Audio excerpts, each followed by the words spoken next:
생선 비린내 가득한데 향기라고 우기는구나. 불교 조계종 개혁을 위한 헌정방송 생선 향기.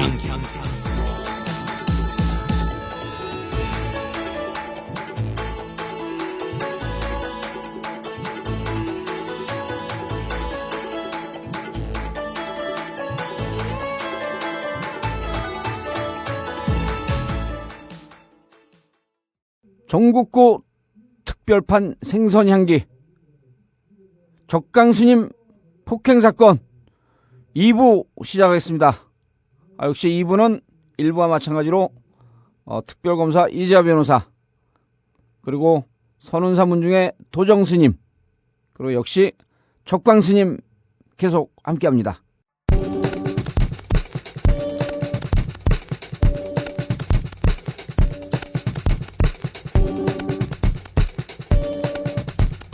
나왔어요. 이건 아닙니다. 대한민국 이건 아닙니다. 대한민국 이건 아닙니다. 우리 경찰 보셔야 돼요. 대한민국 이건 아닙니다. 뭐라냐, 빨리 3위 빨리 와. 경찰 이건 아닙니다. 경찰 이건 아닙니다. 경찰 이건 아니에요. 저 빨리 찍어라 저. 경찰 이건 아니에요.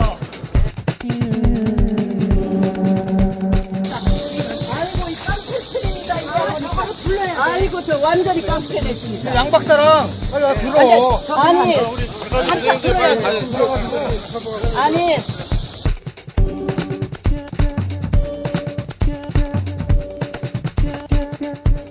삼위계도 안 받고 무슨 스님 우리 불자들을 실어오는 거와 마찬가지인데 그런 인간이 이건 아닌 뭐가 아니야. 빨리 와. 자유물 있으니까 비키세요.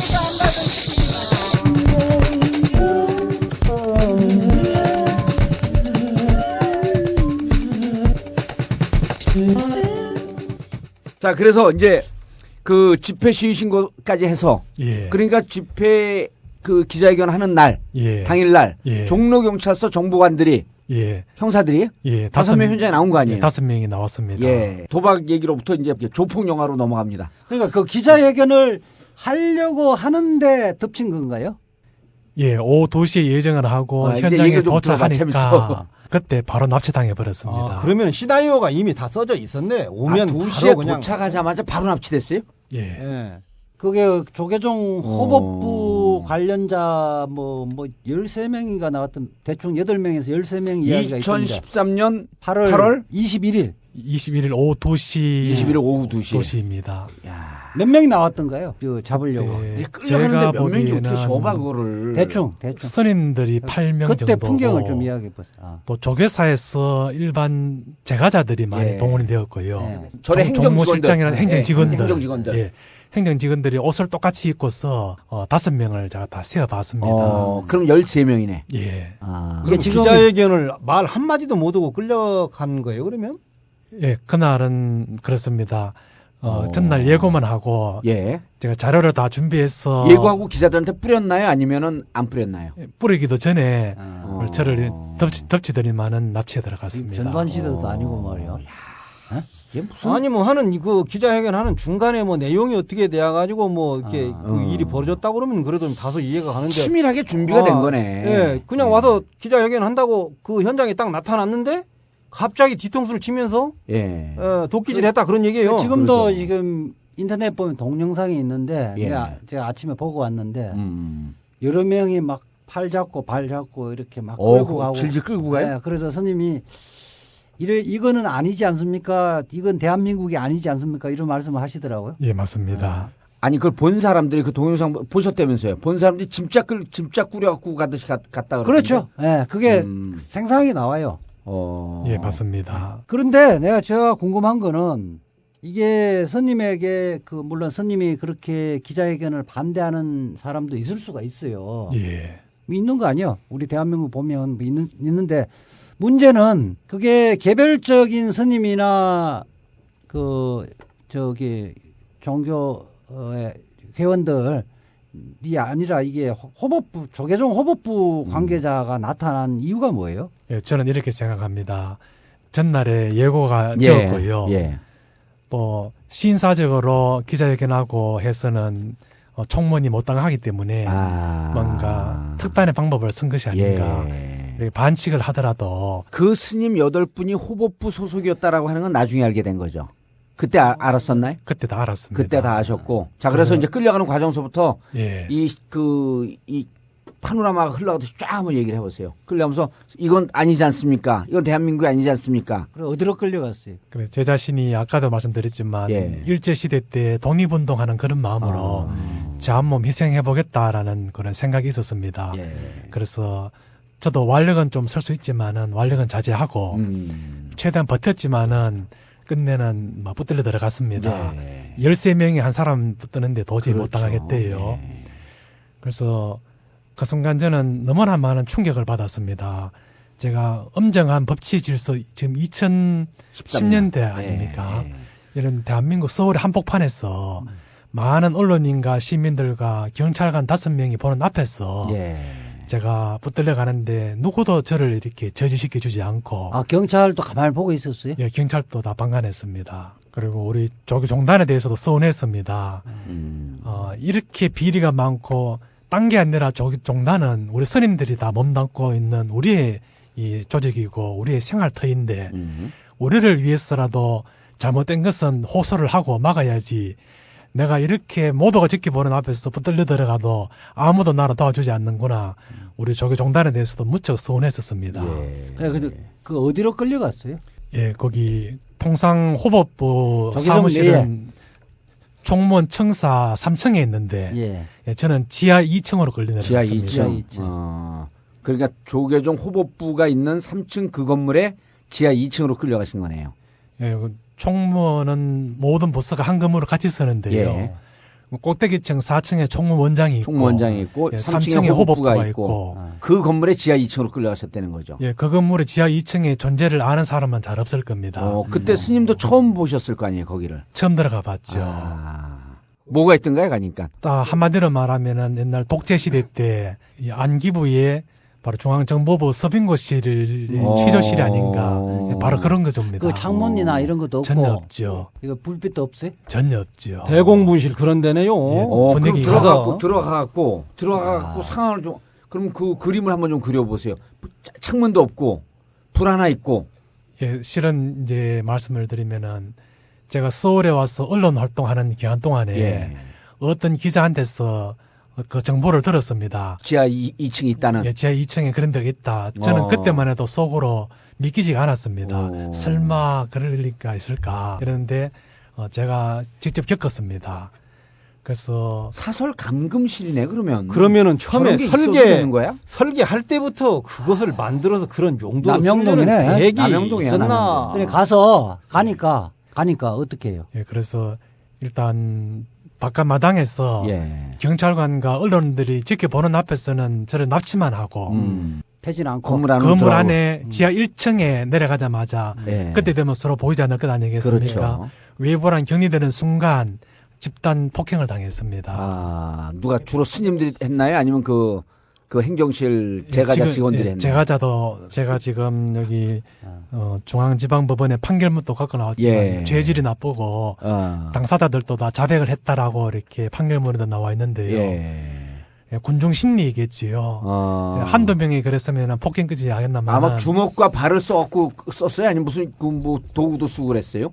도구는 쓰지 않고요. 주먹과 발길질로 13명한테서 집단 폭탄을 당했습니다. 판결문의 범죄 사실을 보면 강제로 피해자의 양팔과 양다리를 붙잡아 조계사 내 조계원 총무원 건물 지하 1층으로 끌고 간 후 피고인은 양팔과 양다리가 붙잡혀 있는 피해자에게 야 하고 소리치며 빨간 장갑을 끼고 주먹으로 피해자 얼굴을 10회 때리고 또 피고인 이모모 씨는 손으로 피해자의 뺨을 때리고 다른 호법부 성녀들과 함께 주먹과 발로 피해자의 얼굴, 가슴, 팔, 엉덩이, 허벅지 부위 등을 수십 회 때렸다.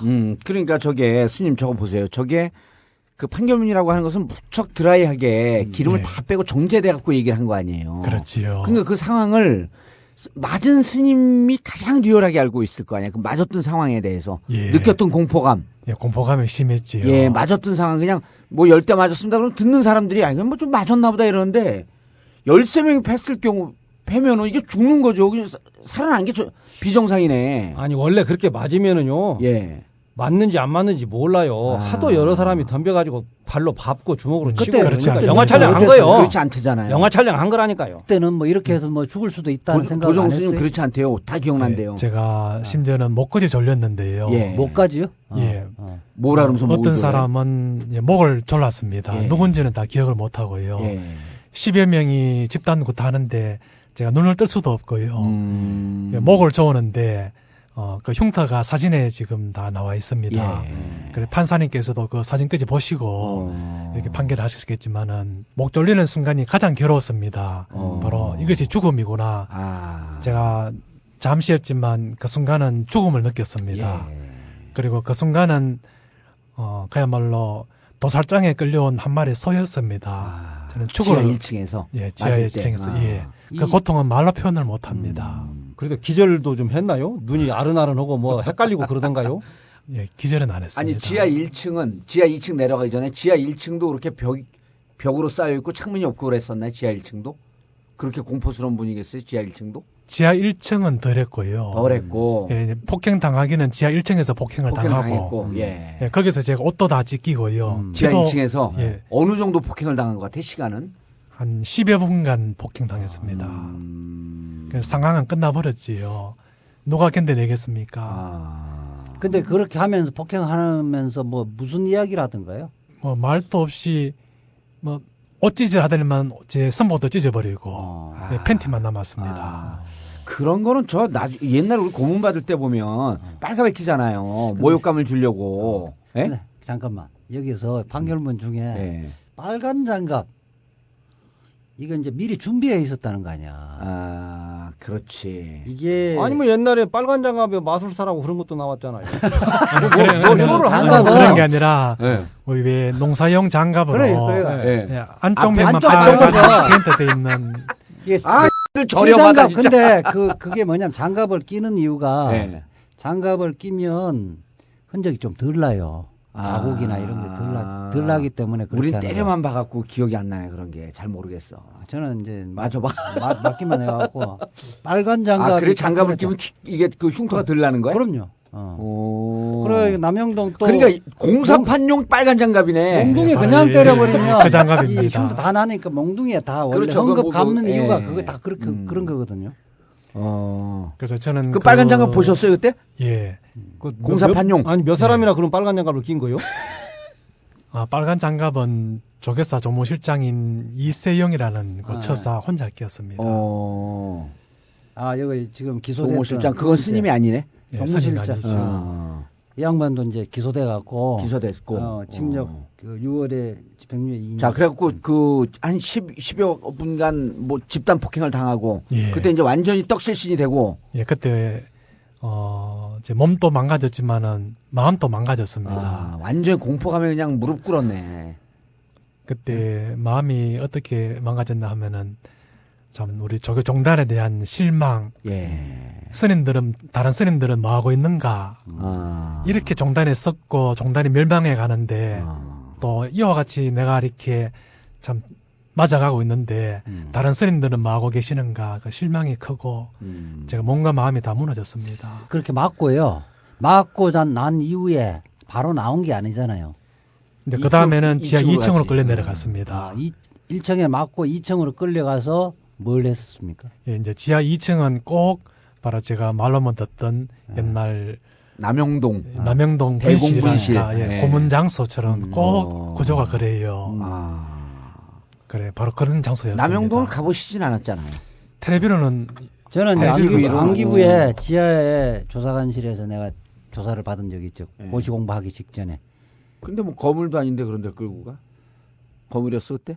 아니 건물 아니었는데 필화 사건으로 48시간 동안 그 조사를 받았으니 생생하게 제가 알죠. TV에서 봤던 고문실이나 이런 것과 예. 거의 유사한 구조로 지하 2층 되어 있고 같은 구조였습니다. 같은 구조였고 예, 같은 구조, 같은 행태였습니다. 거기서는 뭐 했어요? 예, 거기에서는 저는 저학년을 다 잃었고요. 예. 뭘 요구하던가요? 예, 저보고 종이 한 장을 내밀었습니다. 그 제목을 보니까 환속제적원. 환속제적원. 예, 스스로 선님 생활 그만두고 사회로 돌아가겠다. 떠나가겠다. 아까 우리 처음에 얘기했던. 예, 예. 그래서 쓰라 그러대요. 그래서 제가 이 아픈 몸으로 못 쓰겠다 하니까 제 앞에 있는 분이 대신 썼습니다. 누구예요, 그분이? 예, 그분이 호법국장 우봉스님이라는 분. 이번에 출마하신 분 아니에요? 예, 아까 처음에 말씀하신 예, 처음에 말씀했던 호법국장 우봉스님이 예, 우봉스님이 대신 쓰고. 예, 대신 썼습니다. 예. 예, 그리고 예, 그 쓰고. 그다음에 저한테 내밀길래 제가 지장을 찍었습니다. 자의로 찍었으면 이렇게 갖다 손을 갖다가 강제로 아니요, 제가 찍으라길래 예. 자유로 이렇게 찍었습니다. 근무하고 합니까? 자의라는 것은 원래 자의라는 것은 뭐냐면 저런 거 불가항력적 상황이라고 그런 거 아니야? 그러니까 그게 더러워서 내가 나간다 이래갖고 찍은 게 아니라 그 사람들의 겁을 먹어갖고 어쩔 수 없이 찍은 거예요. 제가 솔직히 말하면은 두 가지를 생각했습니다. 나의 이런 억울함이 알려지면은 우리 스님들이 다 들고 일어났어. 이 체제를 가만두지 않을 것이다.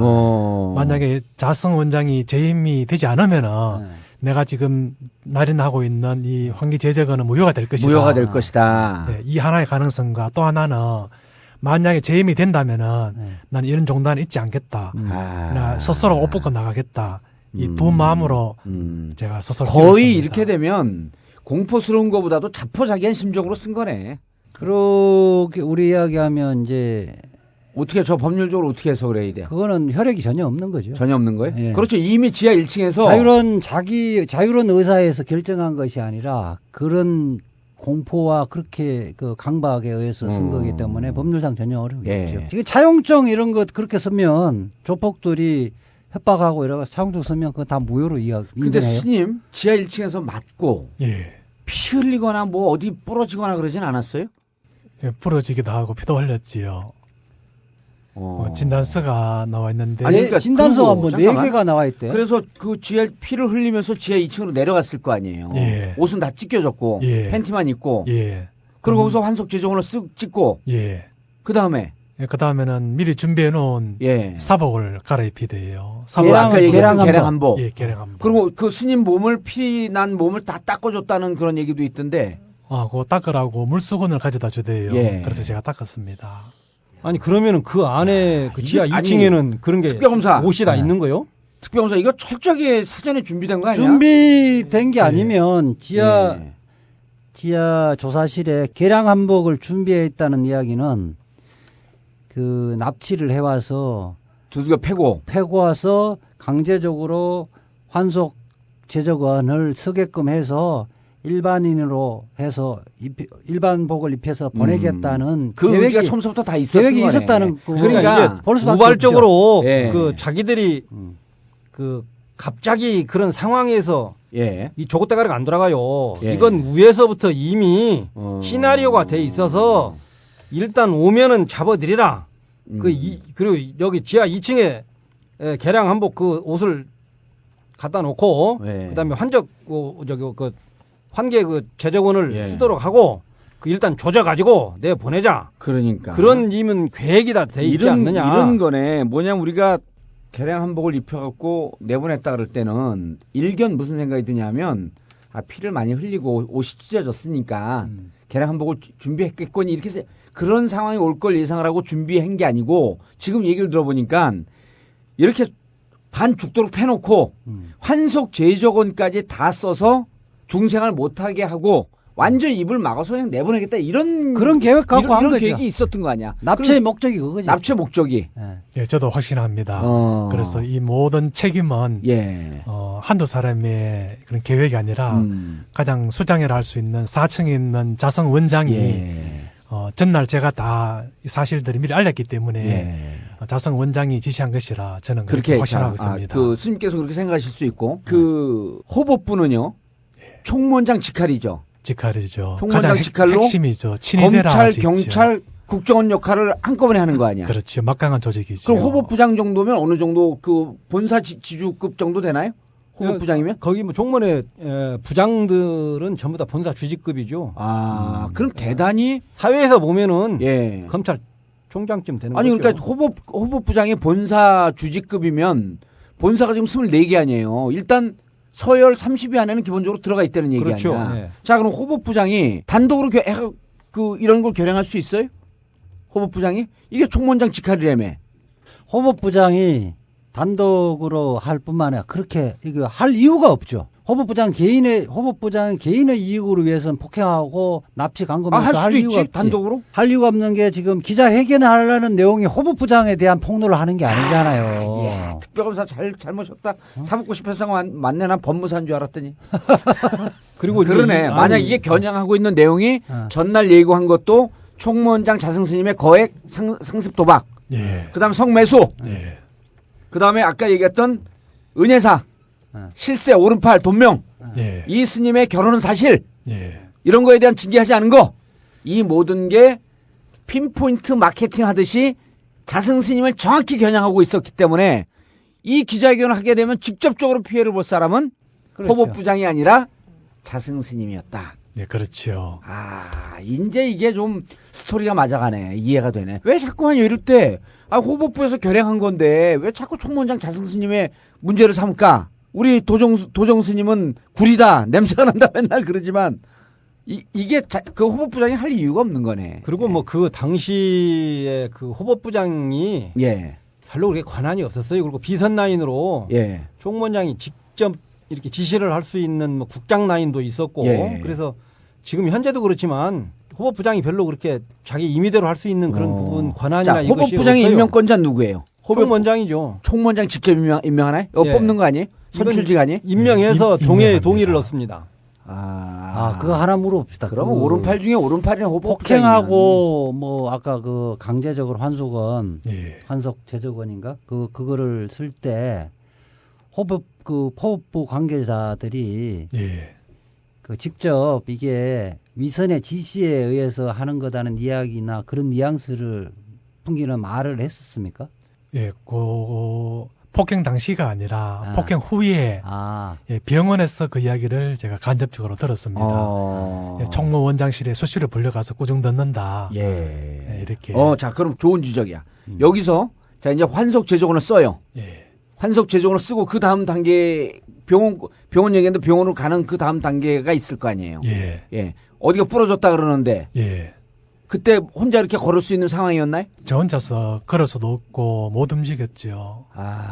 그럼 그들이 부축을 해서 병원을 간 거예요? 예. 바로 병원을 갔어요? 아니요. 처음에는 제 숙소로 갔다가 어디? 제 숙소가 예. 머무는 조교사 앞에 예. 예, 조그마한 여관이 하나 있습니다. 예. 그 숙소로 돌아갔거든요. 예. 근데 호법부 직원들도 바로 제 옆방에 방을 하나 잡아가지고 예, 4명인가 또 방을 잡았습니다. 감시하기 위해서? 예, 그렇지요. 쉽게 말하면 그렇지요. 근데 처음에는 몰랐는데 몇 시간 지나니까 온몸이 너무 아팠습니다. 그래서 제가 옆방에 있는 그 호법부 직원들한테 좀 부탁을 했습니다. 병원 좀 데려다 달라. 그때 저를 도와줄 수 있는 사람들은 호법부 직원들 뿐이고 제 주위에는 아무도 없었습니다. 예. 방에 혼자 계셨고. 예. 아니 뭐 휴대폰도 있었을 것이니까 전화도 좀 하고 다른 사람한테 했으면 도움 요청이 되지 않았겠어요? 왜 거기 그 두드러 팬 놈들한테 가서 부탁을 해요? 종단에 많이 실망을 하는 게 저는 제 몸을 던져 이렇게 희생하면서 고통을 받는데 우리 종단의 스님들은 뭐 하시는가? 저한테는 위 스님들도 계시고 선배 스님들과 훌륭하신 스님들이 많은데 다 같이 힘을 모아서 우리 종단을 바로 잡지 왜 다들 가만 계시는가 실망이 컸었습니다. 그때 도정스님은 알고 있었고 휴대폰에 딱 입력돼 있었으면 바로 연락했으면 그러니까 근데 번개같이 나타났을 텐데. 제주도에서 오려면 또 시간이 좀 걸렸을 거 아니야. 아니면 거기 서울에 SOS 딱 해가지고 누가 서울에 바로 또 이렇게 5분 거리 안에 가죠. 휘하 있는 스님들에게 또 그런 연락 동원력이 내려갖고. 또 있잖아요. 예. 도정 스님 좀 미리 좀 친하게 지내시지 왜? 예? 오늘 처음 봤어요. 처음 봤는데 뭐 인물도 그렇고 말씀을 아주 잘하시는구만.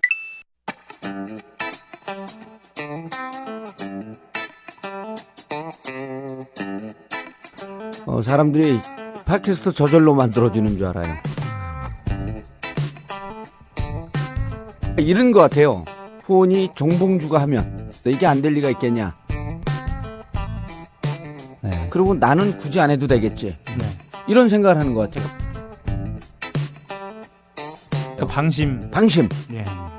근데 우리가 이 제작비도 투입을 하고 돈도 살짝 좀 모아갖고 스튜디오도 마련하려고 그랬는데 스튜디오 마련할 돈은커녕 제작도 못할 형편이 됐어. 전국구 자발적 유료 CMS 후원 안내입니다. 여러분의 자발적 후원을 기다리고 있습니다.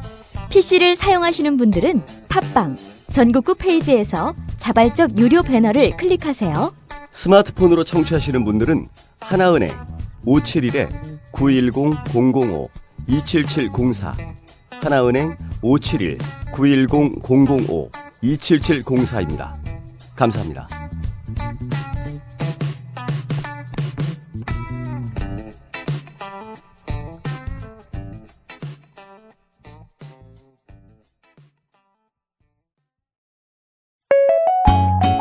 왜 그래? 무슨 고민 있어? 어떡하지? 빚이 너무 많아서 대출금 갚고 카드값 내려면 이번 달 또 마이너스야. 독촉 전화에 엄청 시달리겠는데? 빚도 해결하고 독촉도 안 받을 수 있는 좋은 방법이 없을까? 개인회생제도라고 들어봤어? 채무가 과중한 사람들을 법적으로 도와주는 제도인데 이자는 물론 상황에 따라 원금도 최대 90%까지 탕감받을 수 있고 독촉도 안 받을 수 있게 해준대. 정말? 그거 아무나 되는 거야? 나도 해당이 될까? 어떻게 신청하는 건데? 걱정 마. 믿을 수 있는 회생 파산 전문가가 확실하고 친절하게 도와주니까 걱정 말고 상담 한번 받아봐. 상담은 무료라고. 사실 나도 개인 회생으로 도움받았어. 빚도 탕감받고 지긋지긋한 독촉 전화도 받지 않아서 지금은 정말 하루하루가 행복해. 도움이 필요할 때 개인 회생 파산 전문가 상담. 전국 어디서나 1566-2371 1566-2371. 자, 그래서 호법부 직원들이 병원으로 모시고 간 거예요? 예, 제가 아프다 병원에 좀 데려다 달라. 그게 몇 시쯤 됐어요? 그게? 밤 9시. 밤 9시에. 야, 그럼 2시에 끌려갖고 두들겨 맞고 몸에 아픈 걸 느끼고 그런 시간이 7시간 걸렸네. 7시간. 완전 공포의 7시간이네. 누구도 7시간이 있는데 여기도 7시간이네. 그러면 뭐 KBS에 드라마 하나 해가지고 공포의 7시간. 아니 스님 아까부터 드라마 얘기를 하십시오. 그렇게. 공포의 7시간 뭐 세월호 뭐 7시간 그러잖아요. 비슷하네 이게 내용이. 구속되고 그 얘기 하지 마시오. 그 한 사람은 그 스님은 맞았지만 한 사람은 안 맞았어요. 아, 이 아저씨 왜 이래? 그만해 이제. 안 맞았어. 그 7시간은 없다 전국에서 그랬잖아. 다시는 스스로가 밝히지 않을 뿐이지. 예, 그래서 9시에 동대병원에 도착을 한 거예요? 예. 동국대병원. 예. 그 어디 있죠?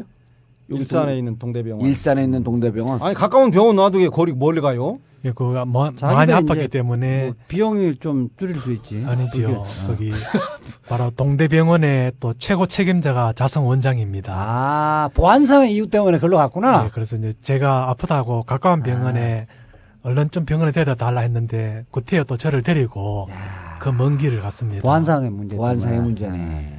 그러더니만 병원 측에 또 지시를 해가지고 병원에 가는 거조차까지도 이 병원에는 적강 스님은 없다라고 지시까지 내렸다고 합니다. 예? 그거 미국 FBI 영화에 이 나오는 병원에는 거예요. 접근? 적강 스님이라는 사람이 없다.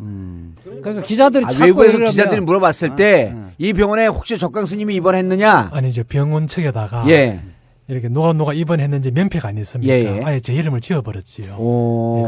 입원 수속을 여기 그 호법부 사람들이 다 아주 밟은 거예요. 밟아서 그래서 뭐 적광스님이든 아니면 출가 전에 이름이든 간에 이런 걸로 안 쓰고 다른 가명으로 해서 했을 수 있지. 아니면 다른 사람 명의로 했겠죠. 아, 이것도 아주 치밀하군요. 치밀하다. 참 꼼꼼하다. 누구한테 배웠는지. 조계 잡히면 그 보안이나 이런 뭐 치안 이런 것 때문에 CCTV가 다 있을 거 아니에요. 군대 요즘 뭐 CCTV 갖고 거의 사각지대가 없을 정도인데 끌려가거나 혹은 그 안에서 맞는 지하 1층 그 건물에 CCTV가 없었나요? 확인은 안 했지만 있는 걸 알고 있습니다. 아니 지하 조사실에서는 없겠죠. 네, 거기는 없겠지요. 아, 그럼 끌려 들어가는 그 앞에는 CCTV가 있었고 다 되어 있겠지요. 폭행 장면에 담긴 CCTV는 없었을 거다. 그래도 여기 오늘 법원 판결문에 보니까 당사자들도 다 자백했다고 하네요. 그 CCTV가 없어도 자백했다고 자백을 하니까 다 했기 때문에 예, 폭행 사실은 진실인 걸로. 아니 우리가 다른 데서 조사하면서 들은 얘기가 보니까 CCTV가 있는데 폭행 장면에 담긴 CCTV가 있는데 그것을 업체에서 뭐 제거해 갔다 이런 제보도 들었거든요. 그래서 혹시 그 내용을 알고 계신가 했고 한번 물어본 거예요. 예, 처음 듣네요. 예. 이제 제가 생각할 땐 지하가 뭐 합법적인 조사 공간이 아니기 때문에 이렇게 뭐 경찰이나 그 지금 검찰처럼 피의자가 요청을 하면 그건 촬영하도록 돼 있어요. 근데 이 변호사님 근데 거기 같은 경우는 그렇게 할 이유가 없겠죠. 봐봐. 그러니까 지하 1층에서 그 폭행을 시작했다라고 하는 것은 지하 1층은 CCTV도 없고 어쨌든 관심의 사각지대라고 제대로 판단했을 거 아니에요. 그렇죠. 근데 그럼에도 불구하고 폭행 당사자들이 어떻게 다 시인을 했지? 아니 이제 그 진단서에 구타로 인한 거라는 것이 다 나와 있기 때문에 빠져나올 수가 없었고 진단서가 4개 진단서가 다 그러니까 있어요. 4개 진단서가 다 동국대에서 나온 겁니까? 예, 그렇습니다. 동국대 맞고요. 예. 또 이런 면 또 작용했다고 생각합니다. 지하 1층에서 폭행할 때는 호법부 직원들 외에는 볼 수 없었는데 왜 자백했느냐 하면은 제가 병원에 있을 때 호법부 직원들이 저를 지켰습니다. 그때 제가 기자회견을 2번 했습니다. 병원에 있으면서 또? 예. 폭행 기자들이 찾아왔길래 호법부 직원들이 있는 자리에서 제가 기자회견을 했습니다. 구체적으로 이렇게 맞았다, 아프다, 아픈 부위도 보여주고요. 여기에 대해서 호법부 직원들이 아무리 이렇게 이의를 제기를 안 했습니다. 그것은 곧 자기들의 행동을 시인하는 행위가 되지 않느냐. 그래 이 이야기를 제가 검찰 수사에서도 한번 이렇게 검사님한테 말씀을 드렸고 이런 거는 환속 제조건 써갖고 너 이제 알튼이 뺐는데 네가 큰 소리 쳐봐야 이제 버스 지나간 마당이다 이런 판단을 했을 수도 있겠네. 예, 그렇지만은 자기들 스스로가 또 입회한 자리에서 제가 기자회견을 다 했기 때문에 자기들의 행동도를 스스로 시인했는 것이 되고 이것이 이제 법정에서도 받아들여진 걸로. 진단서 4개라는 게 뭐가 나왔어요? 흉부외과, 정형외과, 정신건강의학과 등의 진단서예요. 그러니까 다 다른 관점에서 이게 발가락 부러진 것만 4주가 나왔다면서요? 그렇게도 있고 그다음에 임플란트 해제 보철 치료가 해야 되는 이빨도 부러졌던 모양. 치아도 조금 이렇게 손상당했습니다. 몇 개 부러졌나요? 부러지진 않았고요. 그리고 임플란트 등의 보철 치료가 예상된다는 것들이 있고 그다음에 구타로 인해서 근육이 많이 손상됐고 이런 또 진단도 있고 지금도 정신적으로 계속 그 우울증이나 이런 것 때문에 계속 치료를 받으신다는 거 아니에요? 그래 정신과 진단서도 있고 불면, 불안, 우울, 공포심 그런 트라우마가 있는 거예요. 아니 뭐 목을 졸라가지고 장기적으로 죽음 직전까지 갔으니까 약물 치료를 해야 된다고 했는데 선생님은 그 이후로 지금까지도 약물 치료를 하시고 계시는 거죠. 폭행 후 스트레스, 트라우마 이런 게 남아 있는 거네요. 그런 셈이겠죠. 그리고 그 명문대학을 나와서 뜻이 있어갖고 출가를 했는데 그런 종단으로부터 이런 대접을 받으니까 이제 그런 거에 대한 실망감도 또 이제 그 결합이 됐을 거고. 신동아에 대해 하나 볼게요. 신동아에 인터뷰를 한 걸 보니까 폭행을 교사했다는 증거가 있나요? 이게 자성 스님이 그 증거가 있냐고 물으니까 이렇게 말씀하셨던데 확인 좀 하려고 그래요. 폭행 직후 병원에서 한 호법부 스님이 내게 이런 말을 했다. 한 놈 정도 확실하게 조져놔야 다시는 종단을 비판하는 사람이 안 나타난다. 그래서 때리기로 윗선에서 방침을 정했다. 그 스님은 상부 지시 때문에 자기들도 어쩔 수 없이 폭행을 한 것이라며 미안해했습니다. 총무원을 책임진 총무원장이 사실상 폭행을 지시한 것으로 나는 판단한다. 이렇게 이야기를 했는데 요게 사실 요렇게 기자한테 이야기한 거 맞습니까? 예, 맞습니다. 그러니까 그때 그럼 호흡부 직원들한테 들은 얘기들을 아까도 뭐 잠깐 얘기하셨지만 그걸 좀 생생하게 한번 얘기를 좀 해보세요. 예, 제가 총무원장이 이 모든 일들을 주도했다라고 생각하는 게 공교롭게도 제 주위에 호법부 직원들이 또 제 병실을 지켰기 때문에 많은 대화를 나눴습니다. 자기들끼리 대화를 하기도 하고 또 저랑 대화를 하기도 하고 그 중에서 수시로 3층 4층 가니까 위층에 총무원장실에 불려 올라가서 꾸중을 많이 들었다. 왜 저놈 하나 저렇게 못 말리고 가만 놔두느냐 이렇게 그 이야기를 들었지요. 예.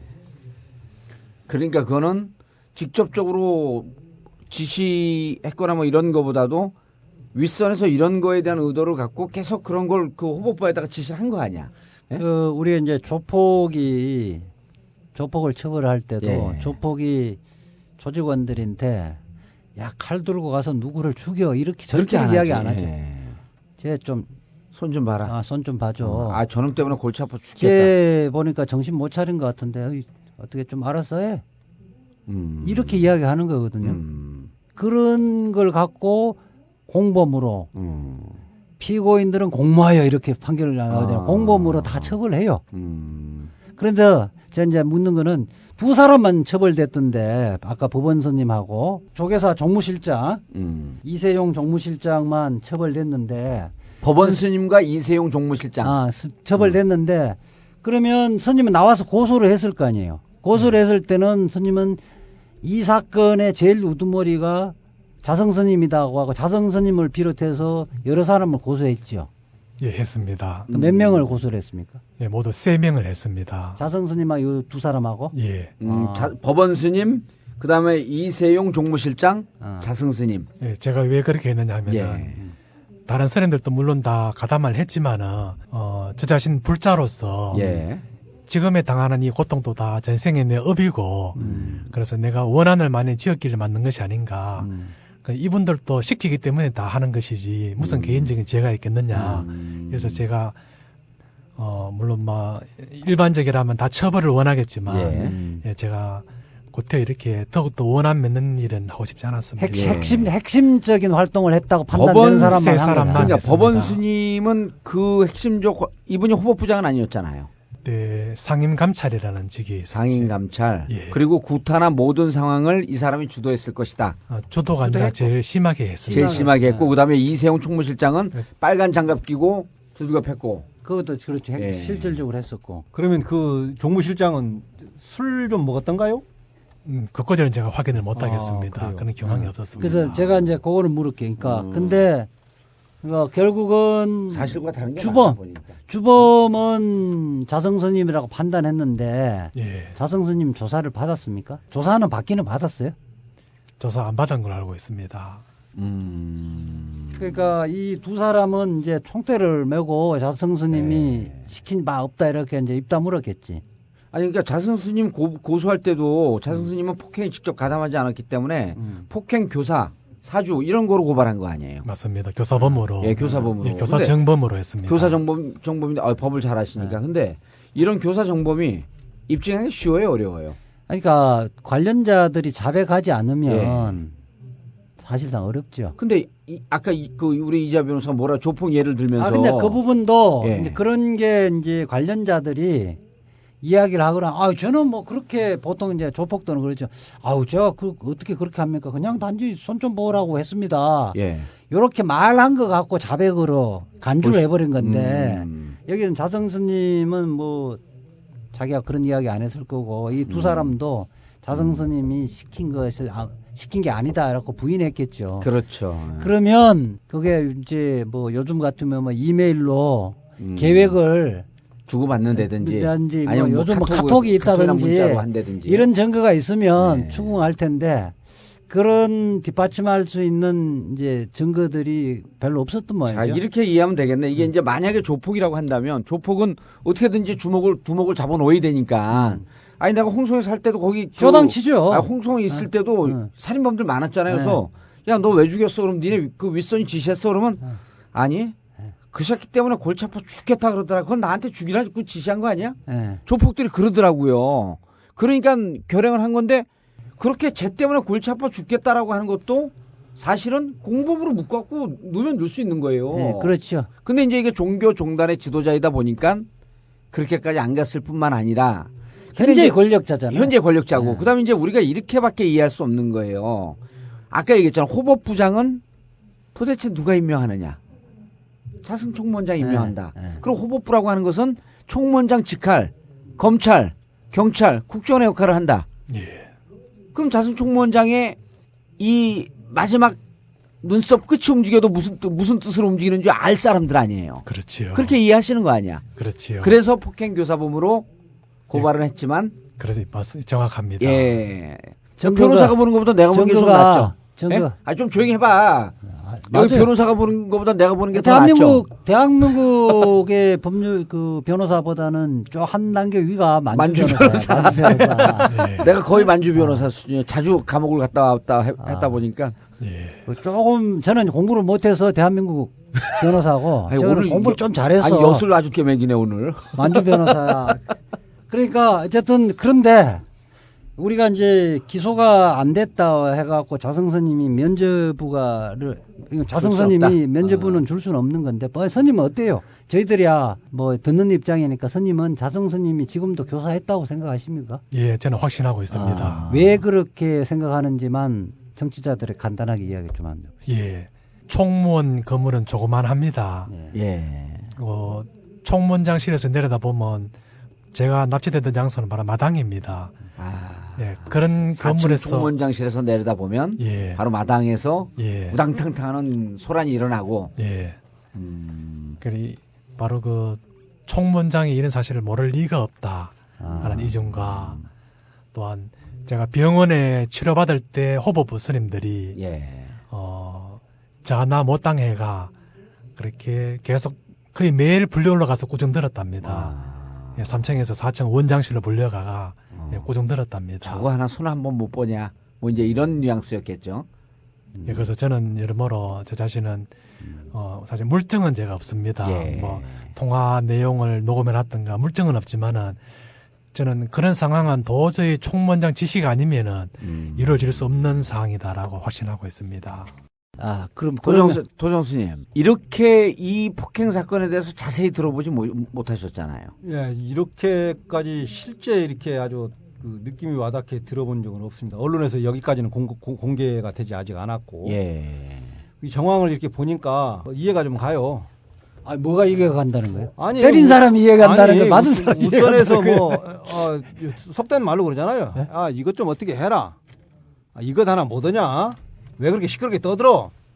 그렇게 해서 하니까 밑에 사람이 그러면 절단 내야 되겠다 해가지고 절단 낸 거 아니에요. 그러니까 적광선님이 그렇게 생각하는데 동의하신다는 그런 취지인가요? 그렇죠. 뭐 이건 10분 거의 심증이 갑니다. 근데 저는 이제 불교계의 하여튼 폭행 문제가 어쨌든 커다란 문제가 됐잖아요. 그리고 이분들이 1심 판결이지만은 법원선님하고 이세영 실장 같은 경우는 유죄 판결을 받았는데 이게 징계 절차도 회부 안 된 걸로 알고 있는데 맞습니까? 예. 그쪽으로 완전히 넘어가기 전에 스님 혹시 법응 스님이라고 아세요?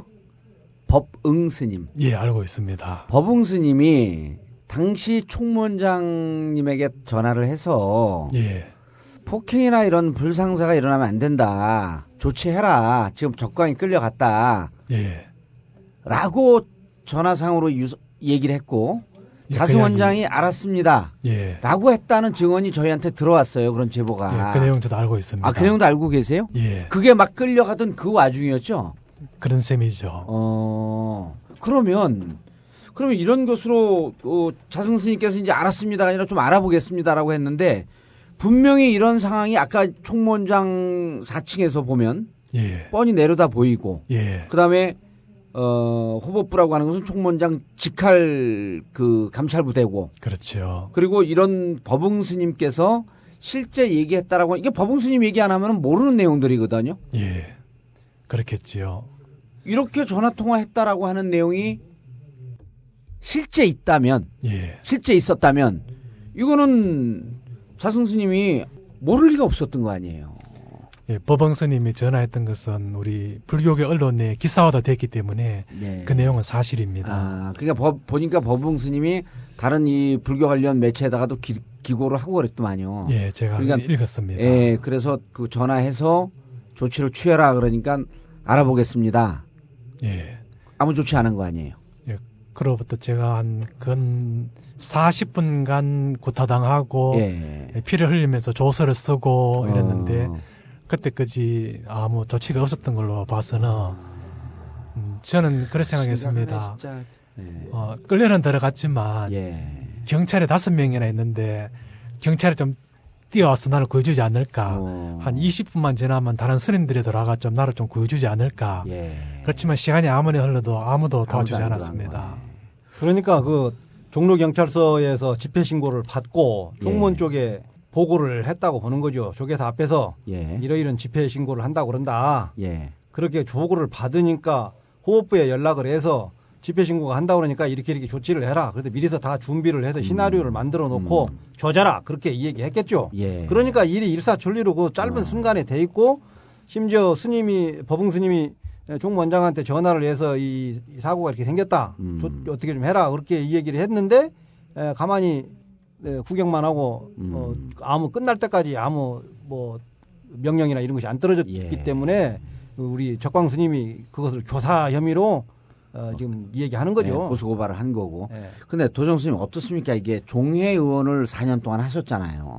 조계종이 정말 이렇게까지 우리 이거 하면서 뭐 이재화 변호사는 그 깡패들도 많이 잡고 뭐 도둑놈들도 많이 잡고 그랬겠지만 저는 너무 충격적이어서 이 방송 이게 나갈 수 있을지 나가야죠. 이 정도인가요? 물론 뭐 종회에서도 성명서도 내고 여러 가지 뭐 이렇게 호법부에 그 징계 요청이나 여러 가지 이런 걸 했지만 야합 집단이고 그쪽이 힘이 세다 보니까 전혀 받아들여지지 않고 계속 묵사발되고 지금까지 흘러와서 지금 이 방송을 하게 되는 거죠. 우리가 첫 방송에서 맛보게 했을 때하고 이게 너무 내용이 직접 직접 당사자 이야기 들으니까 더 충격적이에요. 너무 심각하네 이게. 그게 저는 그 생각이 들어요. 이게 교사를 했는지 안 했는지 어쨌든 법적으로는 밝혀지지는 않았는데. 자승 스님?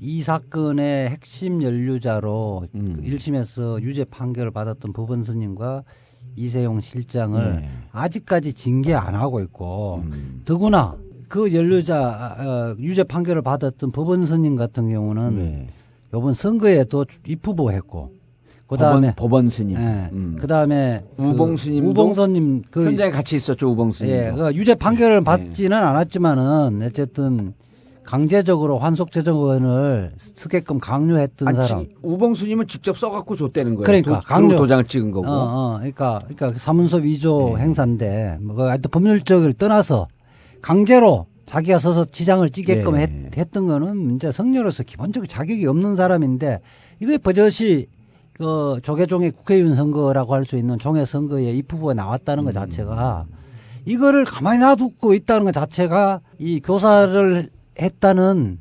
강력한 그 추정할 수 있는 이 메시지가 아닌가 이런 생각이 들어요. 그리고 조금 범위를 넓혀갖고. 잠깐만요. 그러니까 이해관계 없으면 무리를 일으켰던 사람 징계하고 이런 사람들은 어쨌든 법에서 아직 확정 판결이 안 났다 하더라도 거기에 모여서 도덕적으로 그래 이런 사람까지는 우리가 입후보 자격을 주는 건 말이 안 되지 않느냐 해갖고 정리를 해야지. 그리고 출가 수행자들 아니에요. 이게 그 세속의 인간들도 아니고 출가 수행자가 이러한 폭행으로 한 사람은 이게 그 유죄가 된 거 아니에요. 징역 6월에 집행유예 2년. 그러니까 우봉 스님은 얼핏 보기에 우리 그 일반 민간인들이 이해를 못하지만 스님께서 한양대 법대까지 나오고 온갖 삶에 대한 고민과 고심 끝에 출가를 하신 거 아니에요. 그걸 강제로 옷을 벗게 만든 거야. 강제로 환속시킨 거거든.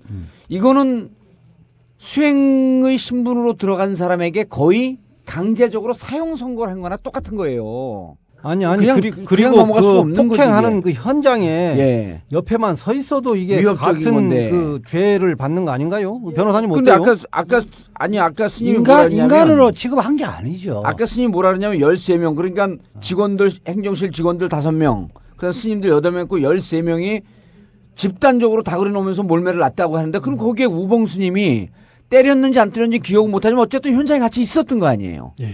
그런데 이런 분들이 불교 국회의원에 출마하고 그다음에 그 법원 스님도 출마하고 그리고 이게 출마하겠다라고 하는 사람들을 조계종 종단에서 아무런 징계도 하지 않고 그러니까 가해자들은 아무런 징계 속세법으로 이 실형을 받은 사람은 아무런 징계를 하지 않고 두들겨 맞은 사람은 사형 선고를 내려버린 거예요. 도대체 종회의원 하면서 뭐 했어요 이런 걸. 초선이 힘이 없다고 안 그랬습니까? 그래서 이게 지금 현재 그 조계종 가만히 보니까 이름 바꿔야 되겠어요. 조폭, 조계종. 그 뭐 이름이 비슷하지 않아요? 조폭종. 조폭, 조계종. 그 조자가 같은 것 같아. 야, 아니 저기 그 이재화 변호사님. 예. 아, 님자 안 붙여도 이재화 돼요. 변호사님 제가 하나 물을게. 예. 여기 우리 그 적광스님이 환속 제적원 이거 도장을 찍었잖아요. 나 이제 속세로 돌아가겠다. 근데 지금 얘기를 들어보면 자포자기하고 강압적 분위기 속에서 공포적 분위기 속에서 썼기 때문에 그건 무효고. 효력 금지 가처분 신청이나 이런 거 하면 안 되는 아니 거예요. 그냥 당연 무효기 때문에 네. 그 뭐 갈 필요 없이 무효고. 어떻게 무효? 법원 판결을 받아야 되는 거 아니야? 뭐든지. 그러니까 그 뭔가 우리가 신청을 해야지. 그거 이제 조계종 내부 절차가 아마 그런 게 있을 거예요. 그런데 이제 뭐 이 권력이 재심의 요청하는 게 이런 게 없나요? 뭐 그것도 조계종에 또 이제 정권을 예. 창출해야 그게 가능한 거고. 정권 교체. 근데 그거 또 하나 또 빠뜨린 게 있는데 내가 묻고 싶은 게 그게 하면서 녹음만 하고 방송은 나가지 말자 오늘 호법부 이거. 손님들로부터 뭐 조계종 총무원장 자상스님에 지지한다는 내용의 성명서를 낼 것을 강요했다는 그 언론 뭐 이야기가 있던데 그런 예, 것도 거기 있습니까? 사실인데 강요는 아니고 그러니까 회유죠.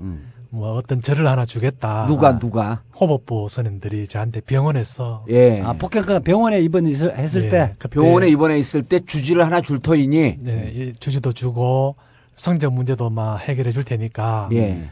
그래 이제까지 행동을 내가 참여한다 그러고 예. 자성 원장을 지지하는 쪽으로 성명서를 하나 발표해 주면 어떻겠느냐 예, 그런 제안도 아니 들어오고. 그런 제안한 사람 누군지 구체적으로 기억을 하세요? 여러분들이 있었는데 하여튼 여러분들이 했어요? 호법부에서? 네, 호법부는 조직적으로 하는 데지요. 현재도 호법부에 있나요? 그분이? 절반 가량은 바뀐 것 같습니다. 야, 아니 그런 제안을 했던 분이 제가 구체적으로 지금 누군지 기억을 못 하겠네요. 그러니까 병도 주고 약도 주고 얼굴 보면 알아요? 이렇게 대보고 해서 얼굴 회유를 보면 했구만요. 누군지 알아요? 네, 알죠. 아니, 무슨 수사관이야 진짜 그 특별검사니까 막 수사를 하네. 아니. 아니 근데 어떻게 진짜 주지시켜주고 그 다음에 그 제적원 쓴 것도 이거 찢어버릴 테니까 찢어버리고 절도 주겠다. 절도 주겠다. 예. 그러니 예. 자승 총무원장 지지 선언을 좀 해줘라. 이제까지 한 거 참여하고. 예, 참여하고. 예. 합의금도 뭐 1,200만 원 합의금도 예, 뭐. 합의금 내용도 있었습니다. 일제 다 거부했습니다. 합의금 안 합의금 받았습니까? 달라 그러면 한 5억쯤 달라고 오지 그랬어요. 한 1,200만 원 가지고 어디다 쓰는 1,200만 원 제안을 했다는 게 수접시를 맞아요? 껴가지고. 스님. 달라 그러면 좀 한 5억 달라고 그래. 그럼 받아놓고 또 고발해. 자승 총무원장 스님의 목이 왔다 갔다 하는 판인데 5억이 뭐에 한 50억은 불러야지 왜 이렇게 싸게 나가 오늘 왜. 1,200만 원이라고 하니까 그러는 거예요. 1,200만 원이니까 이거까지 국수값도 안 되잖아요. 1,200만 원을 하면 한 100배 해갖고 한 120억 이렇게 불러야지. 스님 왜 이렇게 오늘 배포가 아니 약해졌어요? 스님이 근데. 너무 순진해가지고 말을 그냥 안 하고 있었어요. 그러니까 그 당시에 좀 머리가 돌아가고 했으면 좀 정신이 없으니까 머리가 안 돌아가겠죠. 머리가 돌아갔으면 이거 가지고 되냐 하는 5억쯤 내야지. 그리고 절도 하나 이거 좋은 거 주고 그렇게 해야 되는데 언제 두드러 맞아가지고 머리가 헷갈린 거지. 그러니까 말도 못하고 눈만 깜박깜박하고 있었어요. 근데 그건 아니고요. 제가 그거 아니라는 거예요? 아니래잖아. 그건 아니면 바꿔신 거지. 아니, 성직자의 길은 그렇게 돈에 회유되고 그런 건 아니기 때문에. 아니 그러니까 일단 제수자를 한번 스님, 취해보는 건데. 스님, 적광 스님 승 끝. 야, 아니 그러니까 스님께서는 지금 이제 적광 스님도 사실 웃자고 하는 얘기고, 적광 스님한테 그 50억 아니야 500억 온다고 여기 그 팟캐스트 나가지 말라고 한다고 50억 500억 한다고 저 양반이 저 양반이나 저 스님이 흔들리시겠냐고. 그러니까 그때도 그런 회의 들어왔을 때 내가 출가한 이유가 있고 종교 수행자로서 양심이 있기 때문에 그런 거에 그 한치도 흔들림이 없었던 거 아니에요. 예, 그야말로 출가 수행자로서답게 살고 싶었고 지금도 살고 싶습니다. 총무는 어떻게 했으면 좋겠어요? 총무는 그냥 가만 놔도 그냥? 아니 뭐 어떻게 우리가 어떻게 해요? 우리는 떠드는 것밖에 여기서 못 하는데 이제 문제는 법원스님하고 이세용 실장 또 아까 얘기했던 우봉스님 이 부분에 대해서 지금도 불교계 내에 출가하신 분하고 불교계 내에 이 사람들을 징계를 요구하는 세력들이 있습니까? 아무도 얘기를 안 하죠. 현재는요? 예, 현재는 뭐 그 부분에 대해서 얘기 안 하고 오직 그 야당 그러니까 내부에 제야 그러면 쪽에서 성명서를 내서 지금 그 선거에 임해 있으니까. 아니 제가 단체도 이거는 문제 삼고 있는 거는 제가 알아요. 이게 죽은 송장이라고 그러지 않았습니까? 우리 선방의 수자들 내지는 그 불교 단체에 있는 그 수장들. 도정 스님, 이게 얼마 전에 스님들께서 그 모이셔갖고 조계종 총무원장 직선제 하는 것이 조계종 개혁의 그 실제 내용이다. 이런 성명서도 발표하고 조계종 총무원장 직선제 요구했던 스님들이 꽤 큰 어른 스님들이 많이 계셨었단 말이에요. 그분들께서 지금 종회 의원 선거 앞두고 다른 거는 몰라도 폭행 사건 이런 건 뭐 법원의 판결이 나왔으니까 1심에서 유죄 나온 거 아니에요. 이거는 아까 그랬잖아요. 이건 국회의원 공천 못 받아요. 그러면은 수행하시는 스님들께서 이런 분들에 대해서는 이 자격을 박탈해야 된다. 총무원 우리 그 조계종의 명예를 걸고. 예, 상식적으로도 그렇죠. 상식적으로 그렇죠. 이 얘기를 할 만한 스님들이 잡혔든지 닭발을 물고 있든지 아니면 족발을 물고 있든지 뭐에 약점이 있든지 아니면 돈을 먹었든지 그러니까 이 얘기를 못 하고 있는 거죠. 스님이라도 오늘 세게 얘기 한번 하세요. 아니 그래서 이 부분에 있어서 여러분들이 뭐 이 얘기는 합니다. 하는데 그것이 먹히지는 않아요. 그러면 다른 스님들이나 다른 기관 단체에서 이런저런 얘기를 해야 되는데 다들 이 얘기를 안 하고 있고 이런 부분에 있어서 잘 모르는 경우도 있는 거죠. 도정 스님께서 엄청난 이제 그 마이크를 딱 잡았잖아요. 영향력이 있으니까 도정 스님께서 그거 누굽니까? 법원으로부터 유죄 판결을 받은 법원. 그다음에 이세용 총무실장, 우봉 이 사람들은 징계해라. 그 징계해서 우리 조계종 내에서 가장 존경받을 지도자인 종회의원 여기에 이 출마 자격을 줘서 안 된다. 라고 하는 걸 입장을 밝히셔야죠. 지금 이 얘기 하잖아요. 아니 내가 한 거로 동의만 하셨지. 여기서 말고 이제 여기서 하는 게 제일 크지 뭘 또 어디 가서 해. 여기서도 하고 종회 의원들을 규합해서 세력을 만들어야지. 무슨 배우 조정을 그러니까 하고 이제 있어. 그냥 이를테면은 이 팟캐스트의 그 청취자들이 조계종 홈페이지에 가가지고 그냥 막 그 이 얘기를 실제적으로 하고 이게 조폭 집단이냐 아니면 양아치 집단이냐 이게 무슨 뭐 정부하고 연관된 마피아냐 피아 마피아 이 얘기를 해서 조피아 아니 그래서 이걸 그 총무원에서 인식을 하고 이렇게 해서는 안 되겠다 위험하다 이렇게 판단이 됐을 때 그러면 너 둘이 와서 사퇴해라 이렇게 이 얘기해서 사퇴를 하면 모르지만 앞으로 이것이 계속 가게 되면 개판이 될 거라는 거예요. 그러면 종단이 시끄러워져요. 나라가 시끄럽다 이거죠. 나라에서도 시끄러워지면 지금 현재 문제가 있으니까 조계종을 조용하게 하려면 어떤 식으로든 이 얘기를 해야 되는데 방치하고 있는 거죠. 이게 다 서로가 뭔가를 주고받고 뭐 먹었다. 그러니까 스님 아까 그 하신 말씀이 이해가 돼. 족발을 물고 있든 닭발을 물고 있든지 그거 아주 멋있어. 그 스님 트레이드 마크야. 족발을 물고 이 스님들이 날 샜다 이거죠. 그럼 물고 계속 뜯다가 보니까 날 새서 이제 할 얘기도 없다. 그런 얘기입니다. 자, 스님. 그 질문. 돈명 스님. 이번 종회의원 출마했어요, 안 했어요? 은혜사 실세. 종회의원 출마는 안 했는데 아직까지도 쟁쟁한 은혜사의 절대적인 실세입니다. 아니 이분도 이게 연세가 좀 많으세요? 연세가 60대신데 몇 년생이에요 이분이? 속세 나이가? 절대적인 권한을 가지고 있습니다. 절대적인 권한을. 그럼 이분이 굳이 그 은혜사도 종회의원 2명을 낼 수 있잖아요. 그렇죠. 2명을 낼 수 있는데 이게 교구 본사니까 2명을 내요. 이분이 직접 종회의원이 나가지 않더라도 은혜사 몫으로 2명 나오는 종회의원들 이분들이 그렇죠. 그렇게 가능하지요.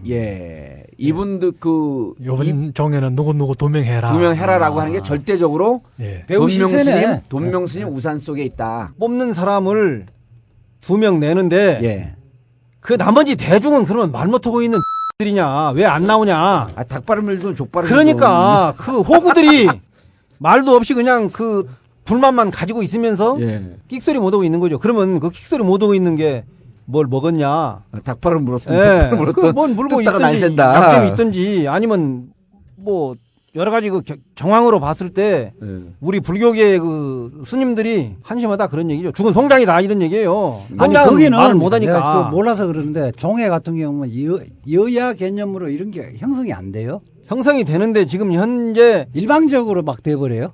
여당이 좀 강하고 숫자가 많고 야당이 좀 적으니까 이제 그쪽에서 그렇게 횡포를 부리는 거죠. 그래도 출마는 해야지. 야당 쪽에 있는 그런 그 야당 성향을 가진 그런 스님들이 불교계가 이렇게 가면 되냐?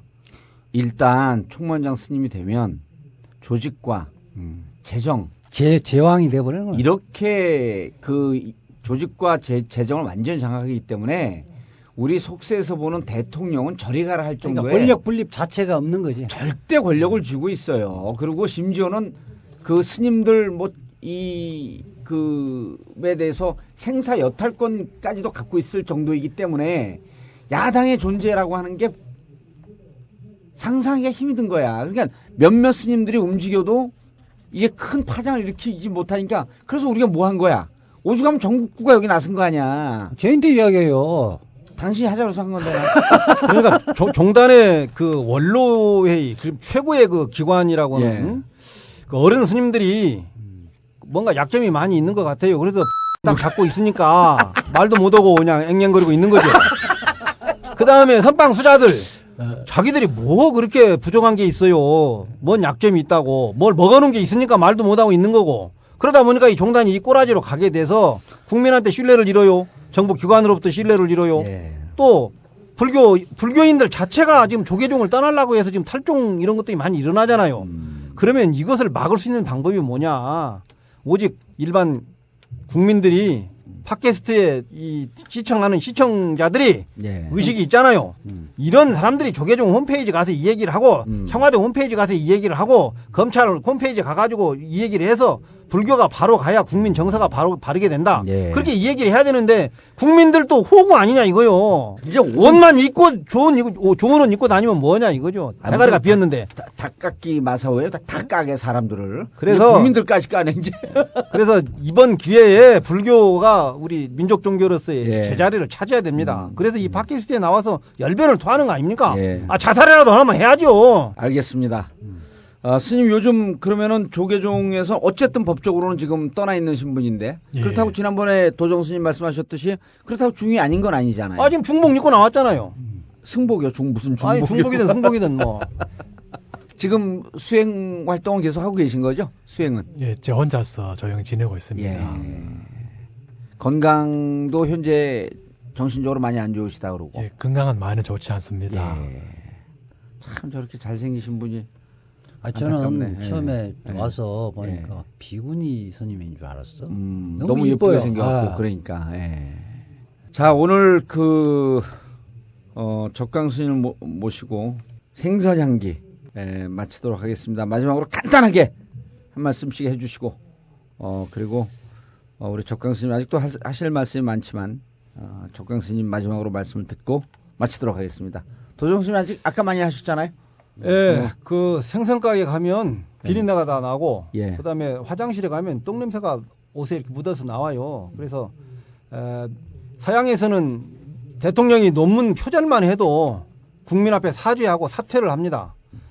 그런데 우리나라의 그 정치인들이 또 우기고 여러 가지 그 병폐가 많이 있죠. 그럼에도 불구하고 우리 종교계는 좀 깨끗해야 되는데 불교계가 이 모양이 돼서 송구스럽고 이것을 바로잡기 위해서 저희가 나서서 지금 하고 있습니다. 그래서 많은 분들이 관심을 가져주시고 특히 조계종 홈페이지에 가서 풀칠을 하세요. 가만히 있지 말고 가만히 있어도 죄인이에요. 알겠습니다. 자 이제야 특별검사. 저는 그 작년에 오늘 역할 많이 했어. 그래요? 이 사건 생기고 나서 이게 이런 일이 있어서는 안 되겠다는 생각을 했었는데 오늘 이 사건을 직접 개인적으로 봤었어요, 작년에? 아니 기사를 봤죠. 이제 불교 신문들 보니까. 근데 오늘 적각선생님 모시고 들어보니까 제가 생각했던 것보다 그 부패나 이런 게 너무 엄청난 것 같아요. 그래서 우리 하여튼 시간 되는 대로 우리 전국구에서는 이 불교계의 어떤 문제나 이런 부분을 앞으로 좀 더 철저하게 다루고 무엇보다도 이제 시민들이 깨어 있는 의식도 중요하지만은 불교계 내에 스스로의 자정 운동이 더 필요하지 않나 이런 생각이 듭니다. 감사합니다. 적강 스님 할 말씀 많으시고 건강도 안 좋고 수행 계속하고 계신데 마지막으로 한 말씀 해주시고 정리하도록 하겠습니다. 간단하게 말씀드리겠습니다. 지금 우리 종단이 멸망해 가고 있는데 우리 조교 종단을 구할 수 있는 유일한 길은 한시바삐 자성 원장이 퇴진하는 길이라 생각합니다. 사람 한 번 받아서 일생의 부귀영화만 생각하지 말고 우리 모두를 위해서, 우리 종단을 위해서, 우리 국가를 위해서, 인류를 위해서 자성 원장은 하루속히 원장직에서 물러나는 길만이 우리 모두가 다 행복해질 수 있는 길이라 생각합니다. 예, 이 정도로 하겠습니다. 여기 덧붙여서 한마디만 하겠습니다. 지금 현재 조계종 불교 제자리 찾기 운동 본부에서 하는 게 홈페이지를 들어가시면 종문장 직선제 찬성하는 그 좀 표를 좀 많이 찍어주시고 홈페이지에 가면은 뭐 바로 뜹니다. 그래서 그거 해주시고 또 그 홈페이지 타이틀이 뭐라고요? 종문장 직선제 이렇게만 쳐도 아마 나올 거예요. 근데 여기에 이제 동참을 하셔가지고 하고 말이 그 팟캐스트에 무슨 뭐 시청자들이 뭐 200만이고 300만이고 뭐 1200만이고 이렇다고 그러는데 가만히 듣고만 있지 말고 조계종 홈페이지에 가가지고 불나게 이 얘기를 하고 안 되면 또 청와대 홈페이지에 가가지고 박근혜 정부에서 왜 뭐더냐 불교가 이 모양인데 국민 정서가 있게 헷갈린다. 그래서 그걸 해줘야 되는데 가만히 있지 말고 좀 적극적으로 대처를 하고 좀 많이 동참을 해주셔야 돼요. 앞으로 팟캐스트 듣는 분들 가만히 있으면 그것도 죄인입니다. 사형이에요, 사형. 협박의 수위가 좀 높아졌어요, 이제. 전투력 대단해. 오늘 적광스님 저도 말씀 많이 들었는데 처음 뵀는데 정말 참 수행자라고 하는 느낌을 받았습니다. 이렇게 수행을 진실되게 하시는 분들이 쫓겨나고 두들겨 맞고 이런 조계종의 현실이 과연 언제까지 계속돼야 될지 참 답답한 심정입니다.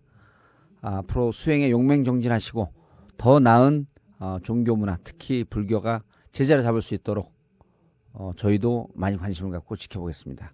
전국구 특별판 생선향기 적광스님 폭행사건 2부에 걸쳐 모두 마치겠습니다. 감사합니다. 감사합니다. 감사합니다. 생선 비린내 가득한데 향기라고 우기는구나. 불교 조계종 개혁을 위한 헌정방송 생선 향기